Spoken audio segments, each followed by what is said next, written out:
And now, ladies and gentlemen, he's been on our show before. We're very happy to have him on again. He is a guy that's been in baseball for 27 years. So, ladies and gentlemen, we are now talking to 27-year MLB official scorer, Howie Karpin. Howie, what's up, my friend? What's up, gentlemen? Good to be back. Absolutely. We're very happy to have you on, man. And I'm not very happy over the last two games for the New York Yankees. I don't know. I do not know what's going on with the Yankees. I know it's early, and the Yankees have had pretty good. Their season's been pretty good. Their pitching has been dominant. Schlittler didn't look good in his last start. We all know what this team is going to be this year if this pitching staff can stay at 100%. What do you think has gone on in the last two games against an A's team that is not expected to have a good pitching staff, but a very good offensive lineup? Well, the bottom of the order has been a problem early on, but you can't get too crazy in 12 games. I mean, Ryan McMahon has shown in the past that he doesn't hit. You know, Caballero is not a starting player, so that's been exposed a little bit. Austin Wells will hit. Right now he's cold. The weather's cold. You know, the better hitters are going to heat up when the weather gets better. You know, Wells can hit. He's hit throughout his minor league career. Last year was almost like an aberration. He's had some good at-bats. You know, he hasn't had a lot of luck in the early going. But, you know, it's helped bring into focus that the bottom of the order is struggling. Now, I think Trent Grisham at the top of the order has struggled. You know, that could be a mistake, you know, that they made during the offseason, giving him the qualifying offer. I mean, they felt he was going to turn down the offer as if there was a market out there, something they may have miscalculated on. I would have gave the offer to Devin Williams because he would not have accepted it, and they would have got that draft pick that they coveted. But right now, they're stuck with Grisham at $22 million a year. I don't think he's a $22 million player, and he's not a top-of-the-lineup type hitter. So they have Judge at 2. Judge is off to a slow start. Look for him to duplicate what he did last year. He may not reach those heights. That was a tremendous all-around season that he had last year, you know, in all offensive categories. To expect him to reach those same heights, it just doesn't happen 2 years in a row. But he's batting second, and as someone pointed out to me, and I kind of knew it myself, you know, they bat him second for the analytical formula of getting him more at-bats. But when the lineup comes around, the guys batting in front of him are 7, 8, 9, and 1. So he's coming up a lot of times, leading off. He's already led off an inning 7 times this year, batting second, which means Grisham has ended an inning 7 times, including with men on base. So they really have to assess, you know, what their batting order is like for one thing. But I think their offense will click a little better when the weather gets warm. As you mentioned, Errol, their pitching has been outstanding. Ryan Weathers was terrific today. Gave up 1 run, pitched 8 innings.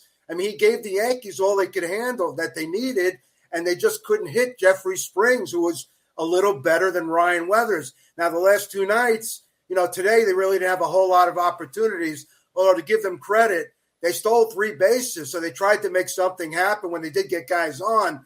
Last night, they just didn't come through in the clutch. So I think they'll be better in that category, but, you know, if the bottom of the order continues to struggle, it's going to be tough to score runs against the better pitchers. All right, so Spencer Jones is a guy that a lot of people want to see in the majors. Now, right now, he's batting .206 in the minors, but he still has 2 home runs. He still has 9 RBIs.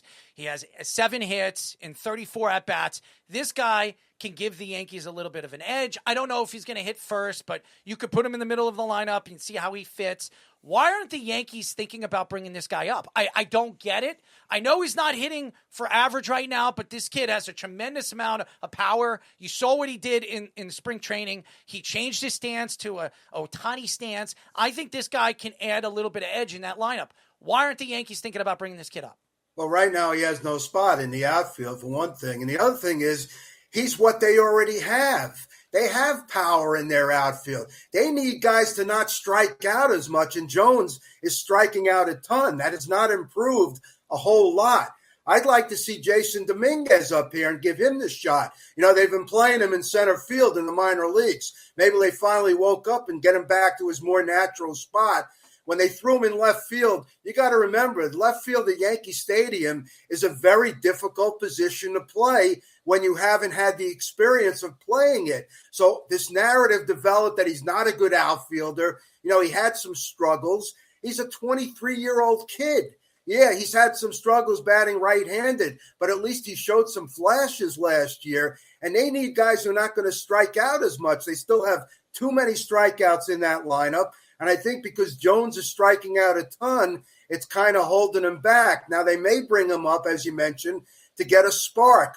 But again, this offense needs less strikeouts, put the ball in play, and make things happen. Finally, after years of being, ignorant of the stolen base, they're finally trying to steal bases, thankfully, to make some things happen. They tried to do that today, and they almost got Jeffrey Springs off his game. People got to realize just a stolen base threat can make a pitcher make a mistake, to have him concentrate and get distracted. Now, they almost did that today. It didn't work out, but thankfully they have a little more athleticism in their lineup than they've had the past few years. Right now, to me, I would bat Jazz Chisholm first. I know he doesn't get on base a ton. I know they're in love with this on-base percentage at the top of the order. But when he does get on, he distracts the pitcher. And, look, you open the base for Judge, they're probably going to walk him. So bat Judge third and put somebody in between. 2 years ago when they had Juan Soto hitting second, they never stole with the leadoff man. They weren't going to walk Soto to pitch to Judge with the open base, but they never stole a base with the leadoff guy. Volpe led off for a while, then Grisham led off. They don't take advantage of what, the new rules are offering them at times, and then they look very flat against the guy who really dominated them today. So I want to go to the pitching side of it. They've had a historically good start. Even when amidst their 2 losses to the A's, they still pitch very well. You look at the depth that they have in that rotation. Now, you mentioned maybe if they should have brought back Devin Williams, you could have maybe helped with that bullpen a little more. But we've seen the Yankees' bullpens be flashy, big-name relievers that they get overpaid and they don't fizzle out as much. So what are your thoughts of the overall impressions with the pitching depth that they've had this season and even the kids in their system? Well, Speedy, I think you misheard me. I didn't say they should bring him back, Devin Williams. I said they should have made him the qualifying offer because he never would have accepted it. Oh, okay. And they wanted to get a draft pick. Gotcha. You have a clue there, though. They're going to have to tweak that bullpen. I don't think David Bednar is really reliable over a whole season. As you see, he's a little bit of an adventure when he comes in. Now, he's gotten out of it a couple of times. Last night, he may have been a little fatigued, but he only gave up 1 run, even though they had second and third and nobody out in the 9th inning. But I think they're going to have to make some changes in that bullpen and maybe use some of their starting depth. If Luis Gil was more reliable with his command, I would try him as a closer. He's got dynamite stuff to where he can strike out and blow guys away. The problem is he misses the plate and loses command and starts to walk people. So they're a little gun shy of maybe trying that move. But that's something that they're going to have to tweak as the season goes on. Jake Bird is up and down, unreliable at this point. Tim Hill, luckily, has been reliable, but he can only pitch to a couple of batters. They've gotten something out of Brett Hedrick, which is a little surprising because I wasn't that impressed with him. But I think they're going to have to tweak the back end of the bullpen at some point. I don't trust Camilo Doval. He's too erratic, gets wild at times. He was in San Francisco when he was a closer. So they have some unreliable arms that they're really going to have to tweak, at some point during the season. That's something you can fix. It's not unfixable, which is a good thing. And also they're 8-4, even though they haven't hit. Right. They're getting the great starting pitching. Their rotation's been dynamite. Schlittler had a little bit of a problem in the 3rd inning. I thought that he got a little distracted when Max Muncy reached on an infield hit where he made a great pitch and Muncy got lucky and put it in play. And you could see when they showed Schlittler in that, isolated shot, he looked like he was a little frustrated that the guy got on, even though he made a great pitch, and he may have got a little distracted. So they ended up with 3 runs in the inning. But their starting pitching is reliable. It's going to get better when Cole and Rodon come back. Clark Schmidt may come back in the second half. If these guys stay healthy, they have maybe the best starting rotation in the league. Mm-hmm. So they're relying on that, and that's been carrying them so far. Hey, thanks, Howie, for coming on. Talk to me a little bit about Judge. obviously he's getting off to a slow start and whatnot, but just kind of give me a little background what you think is going to, is his back still hurt? Is he in pain? Or do you think that, he's going to turn around as the season go on? It's just too cold outside. Tell me a little bit what you think about Judge. I think all those factors. Don't forget, he got off to a slow start 2 years ago and still won the MVP. He had that terrible April where the fans were booing him. He hit 160 for the whole month, and then all of a sudden he took off. It's funny. He was in the WBC, and a lot of these guys, pitchers and hitters that were in the WBC, most of them are off to slow starts, which is kind of weird. But Joe Girardi made a good point on the broadcast last night. I scored 5 of these 6 games when I was home last night, and Girardi said something that was interesting. He said, you gear up for this WBC, a highly emotional and intense competition for 2 weeks after you've been in spring training. Then you go back to spring training. So you come off that emotional plateau, and then all of a sudden you're in the regular season where you have to gear it up again. I'm not worried about Judge. He's going to come around. He may not hit 330 like he did last year, but he's going to put up the numbers. I mean, he's too good a hitter. He's not past his prime. Bellinger's off a little slow, too, behind him. So, they're kind of challenging Judge right now, but if he starts hitting, they're not going to challenge him as much, Quinton. So I think he'll be okay. I think he'll come around and get to his numbers.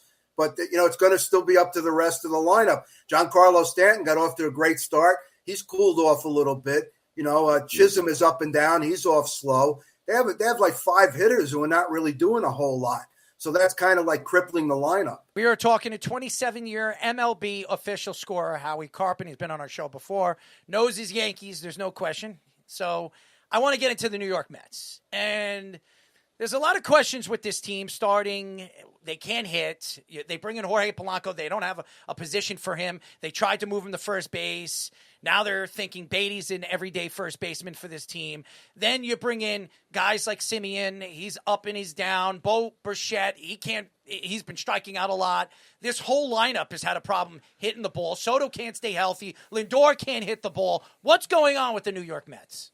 Well, Lindor will hit. He's a perennial slow starter. I'm not worried about Lindor. Bichette will hit. When guys go to a new team, in a new city, especially when they come to New York, it's always, most guys get off to slow starts. Look at Alonso in Baltimore. He's struggling. He's in a new team. The weather's been cold. He's hitting 180. Sometimes you get off to slow starts. Now with the Mets, they're rolling the dice in the infield at the corner spots. You can see with Bichette, he's a little in between on certain ground balls. Like that slow roller, he's trying to backhand instead of barehand. Trying to backhand it and throw a guy out at first is going to cost you maybe a split second, which could, be the difference between a runner being safe and out. That's technique. He's got to get a little experience and work with that, picking it up barehanded. He's never had to do that at shortstop. He certainly charged balls at shortstop, but, it's a whole different game over there, excuse the pun, at third base. Now they're playing Polanco at first, who's inexperienced. So far, so good. But you got to worry about, the pickoff throws at first and the 3-1 play on the flip to the pitcher. That takes experience. It's a weird dynamic that they're having in the infield. They brought in a 35-year-old Marcus Semien to play second. You don't know how much range he still has left, and then you're putting Polanco at first. So far, they've been okay. They're winning tonight behind McLean. McLean's been terrific so far. And their starting pitching's been a little better, and their bullpen has produced. So if they're doing that, they'll be okay for a while. But, the division's weird this year. Miami's, a real pesky team. They're going to be a lot of trouble for a lot of teams. They don't strike out. They have some pretty good arms. So it's going to be crazy the whole season. The Mets are going to have to, click at some point, get it all together, hope Soto gets back. To me, a key for them is Alvarez. If Alvarez is hitting, he can really make that lineup deep. Mendoza, there's a lot of people, as far as Met fans are concerned, all over social media that's been complaining about him. They want his head. They want him to be fired before the season's end. If this team doesn't find a way to play at elite level with the talent that they have, the money that Stearns has spent from Uncle Stevie in the offseason, you would think that this team should be an elite team. They fell apart at the end of the season last year, fell out of the playoffs. What do you think Stearns needs to do to keep his job and Mendoza to keep his job. Because if this team doesn't make the playoffs this year, Stearns should be fired. There's no reason why he shouldn't be fired. And Mendoza, if they're not an elite team, or at least second place in the National League East before the All-Star break, don't you think that Mendoza might be his head might be cut off and sent shipping on a golf course? Mendoza's on the hot seat. I don't think Stearns is. I think Stearns is safe, even if they don't make the playoffs. Mendoza would take the fall if they miss the playoffs this time around. They have to make the playoffs. You know, that's a must. If they miss it again, you know, like they did last year, that's kind of inexcusable unless there's just a rash of injuries that cripple them.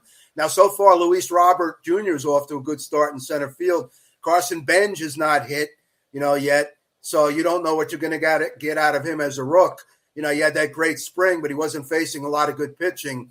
You know, you face a lot of different arms that are not even going to be in the major leagues in spring training. Now you're facing the A team, so to speak.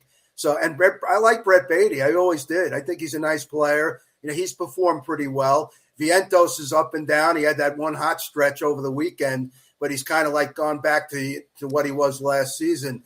They have talent there. They have a pretty good team. Again, rolling the dice at the corner positions in the infield could be costly at times. So far, it hasn't panned out that way. But and Howie, if they win tonight, they're 8-4. So that's what you want to be. But Howie, that's the problem. Jorge Polanco is not a first baseman. He's never played first base in his career. Bo Bichette has never played third base. How could you tell me if this team doesn't make the playoffs, how does Stearns keep his job? You spun the wheel and made the deal. You brought these two guys in. They've never played those positions. And the only reason why you brought them in because you made a mistake with Pete Alonso. And for some reason, you didn't want to keep Brandon Nimmo there. So how does this make sense? Stearns is a cone guy. He's not going to get rid of him that easily. I'm telling you. He's a cone guy. Mendoza would take the fall if they don't make the playoffs. So, you know, look, if they win tonight, they're 8-4. You know, you go 8-4, win 8 out of every 12 games, you're doing okay. So far, they're okay. They haven't really played the division yet. You know, they have to win the games in the division. You got to see. I mean, I agree with you. They're rolling the dice at the corner infield positions. I said it when they made those moves. You know, bringing in Polanco to play first. He never played first. Bichette seemed to be a plan B after they got burned on Kyle Tucker. They thought they were going to get Kyle Tucker and then play Brett Beatty at third. Now they're using Beatty at different positions, you know, in the infield and the outfield. Bichette will hit. I mean, he's a hitter. That's been his track record. Whether he can, you know, survive there defensively, that's another story. Could he hit in New York? That's the question. He'll hit in New York. He will. I guarantee you. It may take a little while, but he'll get there. We've seen this. Lindor, when he came to the Mets, he wasn't hitting very well. It took him 2 years until he figured it out. This guy's getting paid. He is the fourth highest paid player in the major leagues. He's making more money than Aaron Judge is making a year. And this is what you're paying. You're paying your third baseman. He's batting, 179 right now, 178. Maybe he hits. Even if he hits, if he's hitting 230, 238, that to me is a bad season, and that's what you're putting your money. That's what you invested $47 million into a player that's never played third base and can't hit a lick right now in Citi Field. Yeah, but you're talking about a guy who's played 12 games and has a track record for hitting. You got to give him a little bit of a chance. Let's see where they are 40 games in. To me, that's a benchmark for We might have to come back to this. Me and you might have to come back to this. Right. We might have to come back to this. Fair enough. All right, I want to shift gears a little bit to the other controversy that's gone early in the season with the ABS system and the challenge system you've seen with a lot of these players. And so far, I believe it's like 58% of them have been challenged correctly, and a lot of managers, even obviously a lot of umpires, have already had issues with it. What are your thoughts as a scorer, like seeing all these calls that are being made and being overturned? I like it and I don't like it. What I don't like is that the fact that the ball can just clip that line and it's a strike. To me, it should be at least half the ball in that zone. You know, David Cohn in spring training said that the ABS is going to shrink the strike zone. I disagree, and I told him. I said, I don't agree with that because the ball is about 3 inches wide. So if it clips the strike zone, basically it's expanding the strike zone. I think also, you know, they keep their challenges if they keep getting them right. I think they're going to have to put a limit on how many you can use in a game And the real interesting thing about the ABS is strategically how they're using it. Like some guys are calling for it in these bad spots, and then you're running out of challenges when you like to have them in big spots in like the late innings. That's happened today where the Yankees and the A's both, used up their challenges by the sixth inning. There was some guys, have ridiculous challenges, to where they think a ball's a ball off the plate and they're getting clipped. I think that's why the 58% shows up, that the ball is just clipping the zone. You got to remember the strike zone is an imaginary zone. It's not a 3D type zone. People like to say, oh, tennis, they use it on the lines on the court, but those are demarcation lines that are black and white. You can see those on the court. Baseball, the strike zone is imaginary and it changes for each player.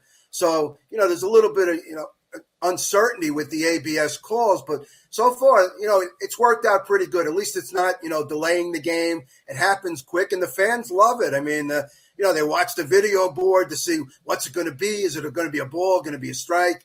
A couple of games have ended on the ABS challenge.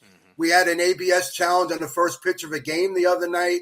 So there's some unique things to it. To me, strategically, you got to use it the right way and trust certain people who are going to make those calls. Come on, Howie. You're an old-time guy. You really like this ABS? This is garbage. This is hurting baseball. These new rules, these new machines. Let's use AI now. You know what? We don't even need to call strikes. Why don't we just lob it over the plate and see who can hit a home run? That's what it is now. Baseball is just become just ridiculous. You have bases now the size of pizza boxes. I mean, none of this makes any sense. They moved didn't they move the bases closer? So why are you changing the rules? Baseball's worked for over 100 years. Why are you changing it? And that goes for the terrible the terrible commissioner right now that runs the league, and Rob Manfred, who doesn't know what he's doing. He thinks he knows everything. I'm going to do this and I'm going to do that. You know what? Pete Rose is dead, so I'm going to put him in the Hall of Fame now. It's just horrible. This doesn't make sense. Why don't he just retire already and bring somebody that actually knows what he's doing as a commissioner in baseball? Well, this is what it is. I mean, if you love baseball, you got to deal with what they're doing. I mean, this is what it is. I don't create the rules. Personally, I don't like that runner on second in the 10th inning.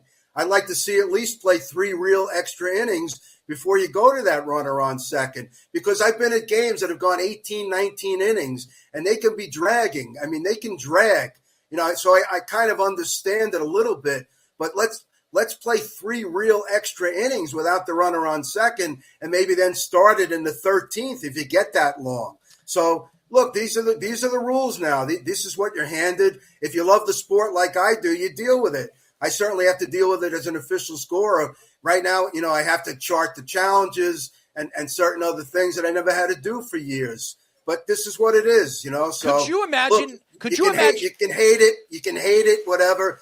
This is what it is. It's not changing back to the old ways. Could you imagine if Babe Ruth was alive right now, or Yogi Berra, or Mickey Mantle, or any of the greats were playing in the game now and saying, wait a second, what the hell's this? We never had this.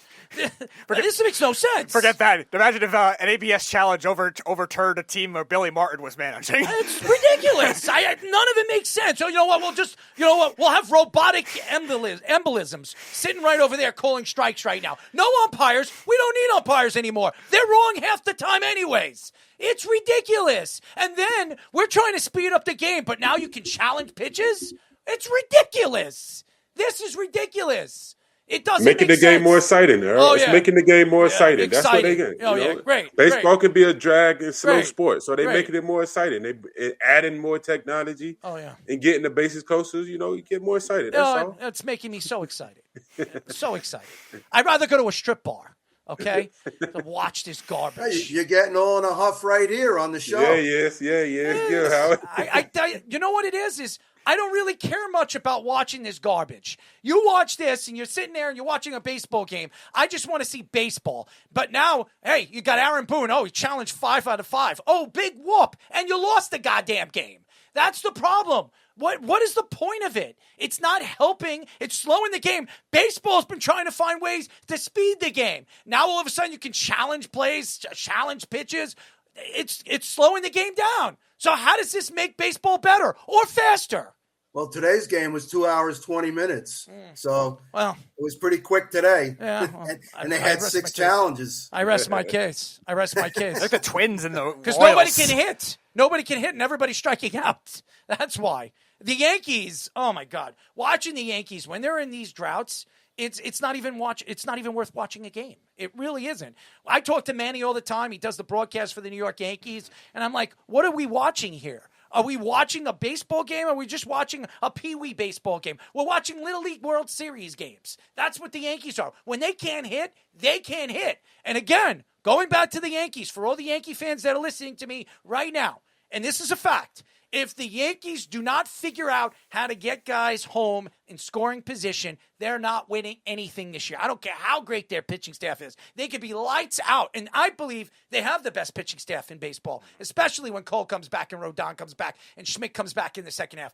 I don't think there's anybody better than this team because you have Schlittler, who's a number one. He's proven to be a number one. Fried's a number one, and Cole's a number one. You have 3 guys that could be number ones on in your rotation. But if you can't hit, as we've seen it, watch against the Blue Jays. The Yankees pitch very well.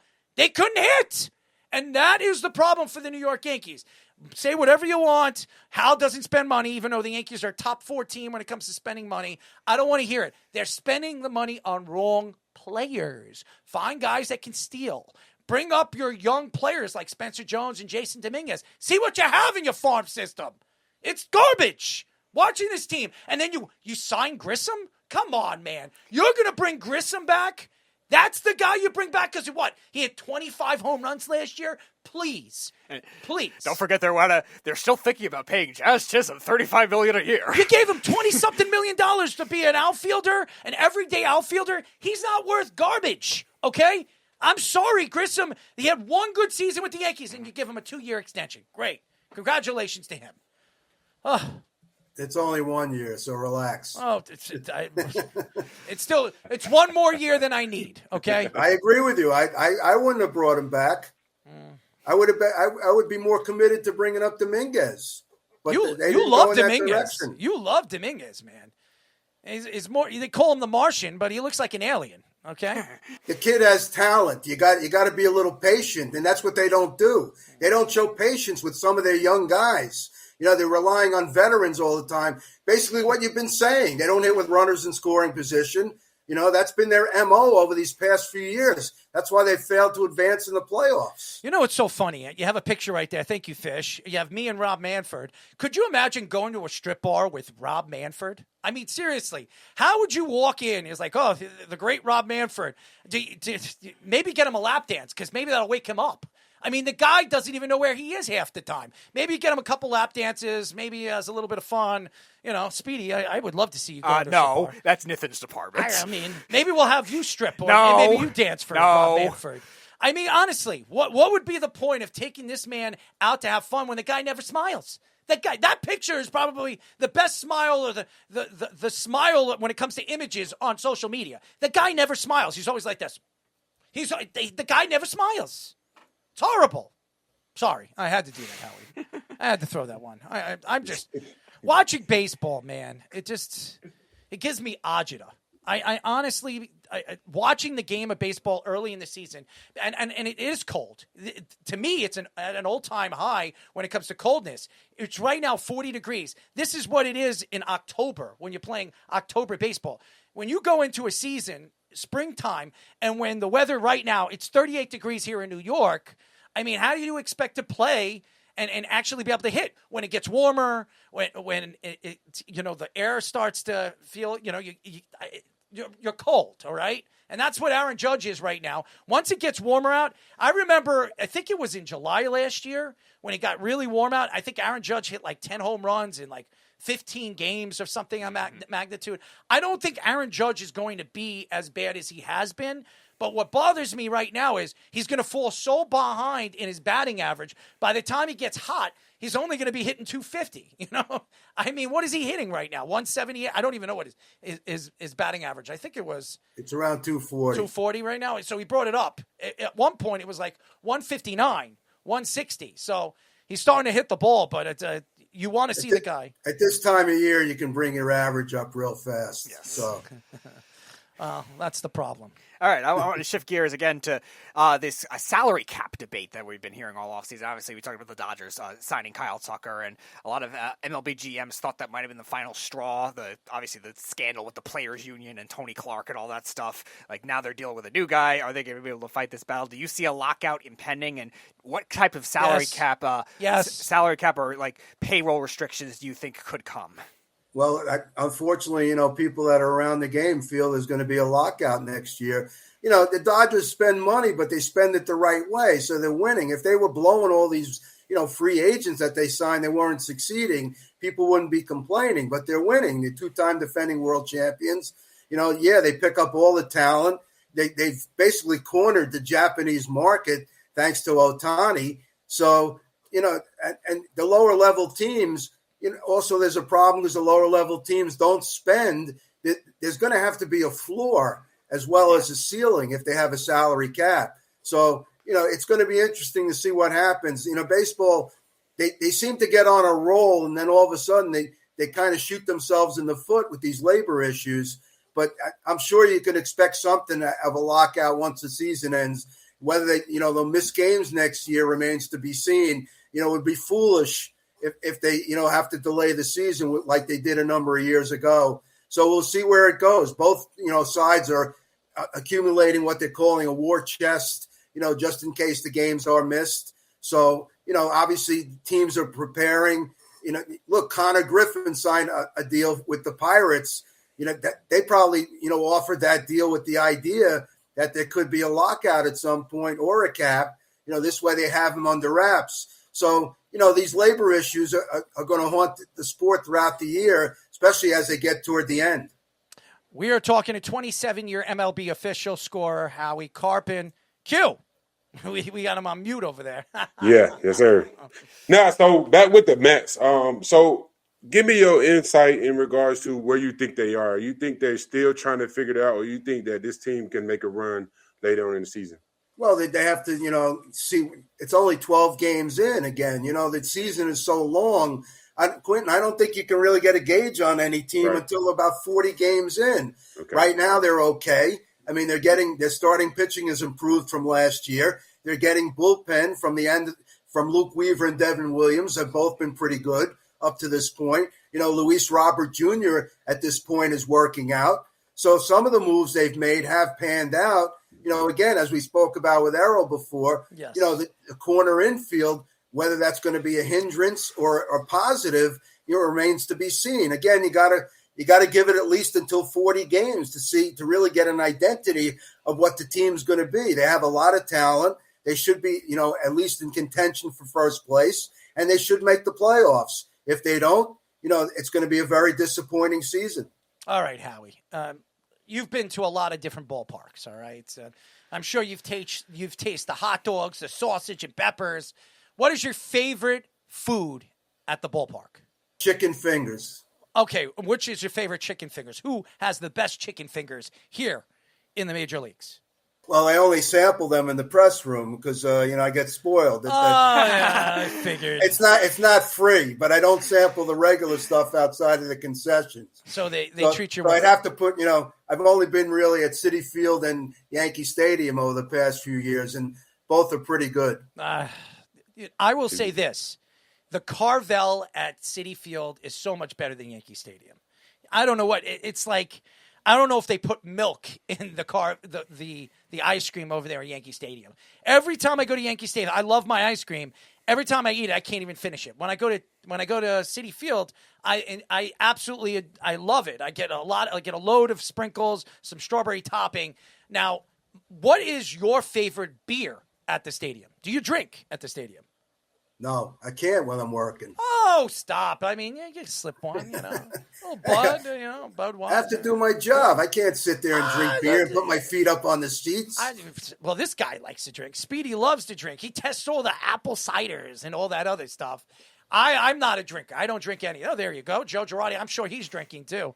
I would be drinking after what the Yankees did to him. But anyways, before we let you go, my friend, and by the way, one more time, we are talking to 27-year MLB official scorer Howie Karpin. He's been on our show. We really appreciate at the last minute coming on because somebody decided, Dominique easily decided that he couldn't make the show. So we really appreciate you joining us.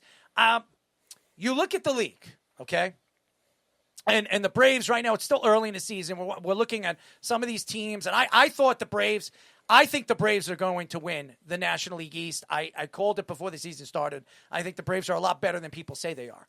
Is there a team, a surprise team right now in the majors that can make a run all the way to the World Series this year? That you see so far. It's early in the season. We understand that. But when you look at the rosters and you look at some of these teams and in the divisions that they're in, who do you think could be the surprise this year going to the World Series? Well, it's going to be hard to knock off the Dodgers in the NL, but I think you have to look at maybe Miami and Cincinnati. Really, Miami? The Reds have pretty good pitching, and they have a team that's have a terrific manager in Terry Francona. In the American League, right now it's wide open. I mean, you still got to consider Seattle because of their pitching. Texas has played well up to this point. I don't think anybody – Detroit's kind of dangerous, but they're up and down. I don't know if you saw what happened today. There was a big collision in the outfield with Riley Green and Parker Meadows, and they had to carry Parker Meadows off the field, I think, in a stretcher. So that could be a key injury for Detroit. And Schoolball's not pitching that great so far. He's been okay. So, I think, the surprise teams could be in the National League. I got my eye on the Marlins. I think they're going to be pesky. I think they're going to be a pain in the neck. I don't know if they can make the World Series, but I think they'll make some noise in the National League. I got the Diamondbacks. I think the Diamondbacks are going to be really, really good this year when it starts to get warmer for them and they start to travel and get that lineup going. I think they're really, really good. I've been telling you, Speedy, I think the Diamondbacks, and you keep saying the Dodgers, and yeah, the Dodgers are good, and you like to give them all the compliments in the world. This deferred money crap has to go.